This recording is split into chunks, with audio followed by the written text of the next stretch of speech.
Ниско кръвно и диета. Какво трябва да знаем? Какво се случва с тялото ни при ниско кръвно налягане? Индикатор за нормалното функциониране на сърдечно-съдовата система на човек е неговото кръвно налягане. Той е показател за състоянието на сърцето и кръвоносните съдове. Обикновено сред хората е установено, че високото кръвно е по-рисков фактор за здравословен проблем, тъй като има реална опасност от инсулт и инфаркт при норми, които са хронично по-високи. Ниското кръвно налягане обаче не бива също да се подценява, защото и то може да създаде дискомфорт и проблеми. Често хората не обръщат внимание на състоянието си, дори не знаят, че може би имат ниско кръвно налягане, защото не изпитват определени симптоми или пък не ги отдават на подобен проблем. Все пак можем да изброим някои типични състояния, които са характерни за ниското кръвно налягане или така наречената хипотония. А именно това са замайване, усещане за умора, припадъци или колабиране, пребледняване, световъртеж, слабост, липса на енергия. В масовия случай ниско кръвно имат по-слабите и анемични хора, както и младите жени. Случва се обаче при определени ситуации дори човек с нормално кръвно да се почувства с подобни симптоми и да има моментно понижаване на кръвното налягане. Например, ако е много горещо в помещението, без достатъчно свеж въздух, ако човек е обезводнен или дълго време е гладувал, и се получава обратният ефект, тъй като е възможно след хранене да се усети замайване следствие на ускореното кръвоснабдяване на стомаха. Когато имаме високо или ниско кръвно налягане, с какво трябва да се храним? Масово се вярва, че хората с високо кръвно налягане имат наднормено тегло, а тези с ниско кръвно са слаби, но това съвсем не е коректно, въпреки че има много подобни случаи. По-честно е да кажем, че това е индивидуално, както например има слаби хора с мазнини между органите. Хипертониците често страдат от повече килограми, това е факт. Трябва да се опитват да свалят килограми, за да контролират кръвното си налягане до някъде. Докато някои от слабите жени получават препоръка да се хранят здравословно и по-често, с повече хранения, да речем, за да преодолеят анемията, например. Но какъвто и да е конкретният случай, в пълна сила важи правилото, че природосъобразният начин на живот и поддържане на нормална телесна маса са начин да се разрешат редица здравословни проблеми. Кръвното налягане може да се контролира с постигане на баланс в храненето и в ежедневието. Когато имаме ниско кръвно налягане, е важно с какво се храним. Достатъчно е да се спазват няколко не толкова сложни правила в ежедневието.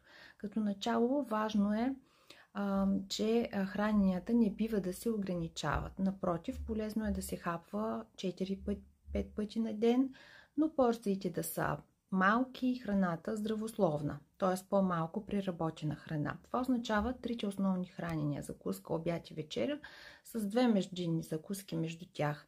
Храната трябва да е пълноценна, да преобладават свежи плодове и зеленчуци, млечни продукти, ядки, полезни мазнини и, разбира се, по-чисти меса.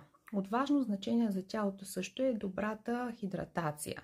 Правилото е минимум 8 водни чаши дневно, като е добре да уточним, че соковете, газираните напитки, алкохола и други течности не могат да бъдат заместител на водата. Те просто са вредни и трябва да се избягват. Преяждането също е крайно противопоказано, тъй като се поражда ускорено кръвоснабдяване на стомаха, което пък е предпоставка за поява на по-ниско кръвно налягане, на хипотония. Не прекалявайте нито с солта, нито с захарта. Вярно е, че солта е по-вредна за хипертониците, но като цяло тя води до задържане на течности, което не е добре за никого. Сладките изделия пък дават енергия, те повдигат тонуса и при отпадналост много често прибягваме към тях, но не бива да се прекалява с тях.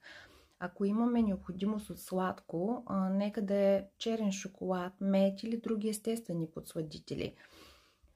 Кофеиновите напитки са разрешени за хората с ниско кръвно, стига да не се прекалява с тях отново, за да не се стигне в противоположната крайност.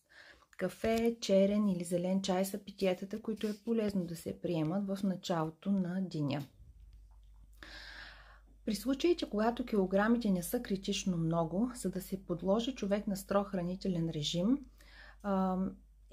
не е добре да се спазват някакви строги диети. Наложително ли е да се свали телесна маса, обаче това е възможно при прилагане на диети, в които се хапва по-често, но се изключват висококалоричните храни.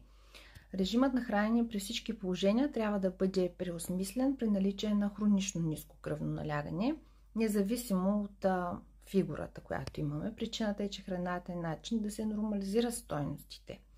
При всички положения лекарите съветват да се избягват продукти с високо съдържание на въглехидрати. Това винаги е начин да се коригира някой килограм в повече. Научно обяснение е, че въглехидратите стимулират инсулиновото производство в организма. Кои храни са най-подходящи при ниско кръвно налягане?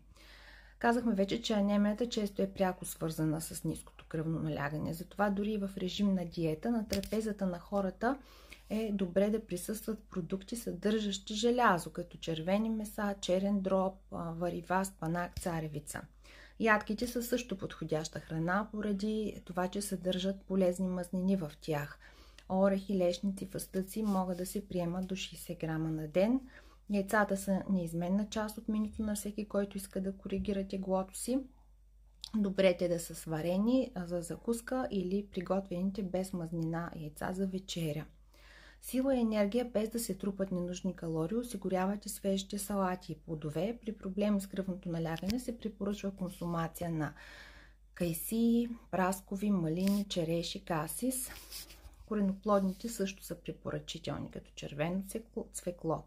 Изключително полезно при хипотония е консумирането на покълнали зърна пшеница. Добре е да се консумира повече вода, казахме. Хората с по-ниско кръвно налягане могат да си подслаждат ястията и с сушени плодове. В кисело мляко сутрин, например, са много полезни. Подправките също са подходящи при една диета. Те спомагат за по-бърза обмяна на веществата и ускоряват метаболизма. Спокойно може да се гарнират ястията с черен и лют пипер, джинджифил, индийско орехче, къри.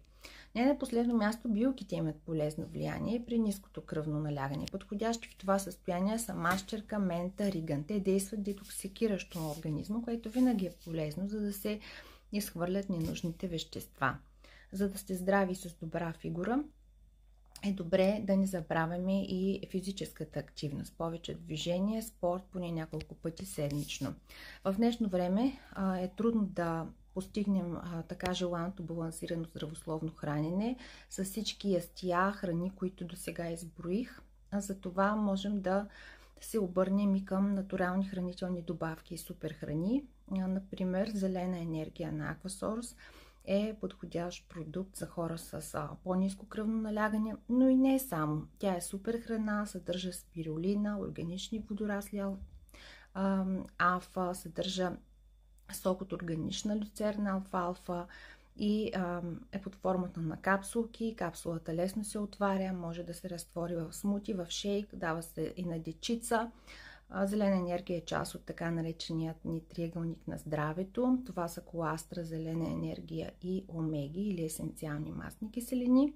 Друг продукт при хората с ниско кръвно налягане от продуктите на компания Aquasource, това са есенциалните масни киселини или омеги 3, 6 и 9. Имаме и продукт течно злато, които пък са омеги 3, 6, 7 и 9 плюс органичен витамин D3.